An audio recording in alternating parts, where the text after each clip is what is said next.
सोचो, एक इंसान 438 दिन समुद्र में कैसे जिंदा रहा। ना उसके पास खाने के लिए कुछ था। समुद्र का पानी वो पी नहीं सकता क्योंकि वो बहुत ही ज़्यादा खारा है। इतने दिन सर्दी धूप से बचने के लिए उसके पास कोई साधन नहीं था। ये कहानी मैंने 1-2 साल पहले सुनी और तब लिटरली मेरे रोंगटे खड़े हो रहे थे। आज भी मैं इस कहानी के बारे में और रिसर्च कर रहा था, तब भी मैं सेम फील कर रहा था। और फाइनली आज मैं इस कहानी पे वीडियो बना रहा हूँ और मुझे पूरा यकीन है कि ये कहानी आपके भी रोंगटे खड़े करने वाली है। सो अगले कुछ मिनट्स बिना कोई डिस्ट्रैक्शन के इस वीडियो को पूरा देखिए। तो ये कहानी शुरू होती है 17 नवंबर 2012 को। जो सैल्वाडोर अल्वारेंगा एक सिंपल सा फिशरमैन और उसका एक साथी सुबह सुबह मैक्सिको के एक छोटे से गांव से अपनी बोट लेकर समुद्र में निकलते हैं। अल्वारेंगा के साथ उसका दोस्त जाने वाला था, लेकिन किसी कारण वो उस दिन नहीं जा पाया। उसकी जगह एक यंग लड़के को अल्वारेंगा के साथ भेज दिया गया और जिस समुद्र में वो उतरे थे वो था दुनिया का सबसे बड़ा ओशन, पैसिफिक ओशन, जो कि लगभग 165 मिलियन स्क्वायर किलोमीटर में फैला हुआ है। उनका प्लान था लगभग 30 घंटों के लिए मछलियाँ पकड़ने निकलेंगे, लेकिन अल्वारेंगा को ज़रा सा भी अंदाज़ा नहीं था कि ये छोटी सी फिशिंग ट्रिप उसकी ज़िंदगी की सबसे भयानक और दर्दनाक जर्नी बनने वाली थी। वो समुद्र में निकलते हैं, थोड़ी देर तक मछलियाँ भी पकड़ते हैं, लेकिन तभी एक तूफान ने वहाँ दस्तक दी और वहीं से वो दोनों पीछे मुड़े। अल्वारेंगा ने अपनी बोट फुल स्पीड में भगाई।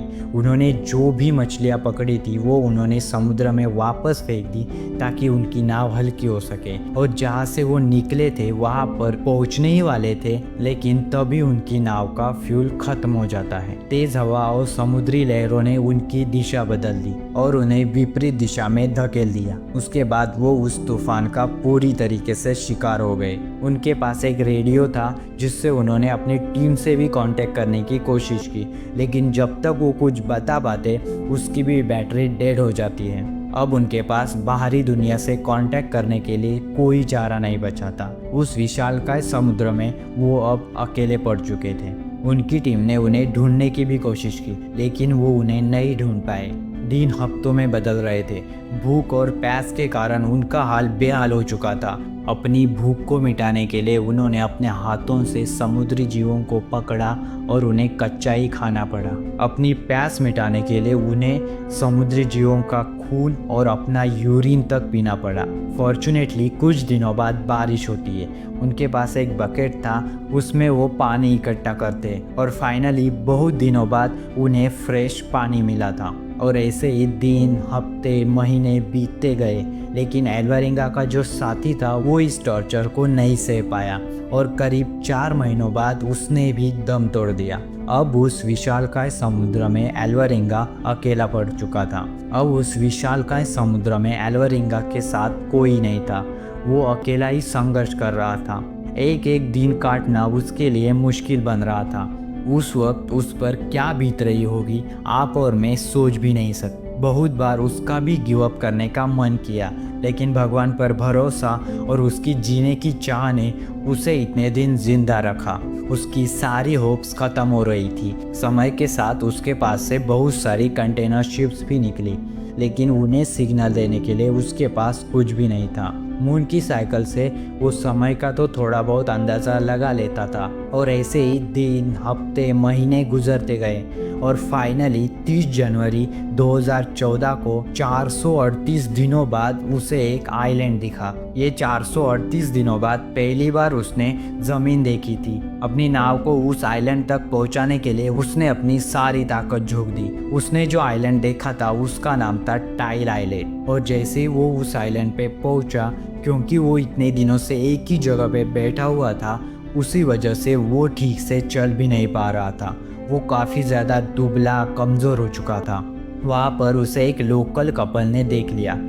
उसके बाद उस कपल ने सभी को इन्फॉर्म कर दिया। बाद में अल्वारेंगा को अपने देश वापस भेज दिया गया। जब अल्वारेंगा अपनी फैमिली के पास पहुंचा तो सभी की आंखें खुली की खुली रह गई। वो ये मान चुके थे कि अल्वारेंगा अब इस दुनिया में नहीं रहा। अल्वारेंगा वापस आया हुआ देख के सभी को बहुत ही ज़्यादा खुशी हुई। उसके बाद ये कहानी पूरी दुनिया में फैल जाती है। और ऐसे में अनफॉर्चुनेट ही सही पर समुद्र में सबसे ज़्यादा 438 दिनों तक एक छोटी सी बोट में बिना किसी सहारे के रहने का वर्ल्ड रिकॉर्ड उसके नाम बन जाता है। तो ये थी जो सैल्वाडोर एल्वारेंगा की कहानी, जिसने अपनी जीत के आगे विशालकाय समुद्र को भी झुका दिया। बिना किसी सहारे के समुद्र में 438 दिन गुजार लिए, और तब जब उसके पास कुछ भी नहीं था, ना खाना, ना पानी, ना ही सर्दी धूप से बचने के लिए कोई साधन नहीं था। और उसने पूरी दुनिया को दिखा दिया कि अगर इंसान चाहे तो क्या कुछ नहीं कर सकता।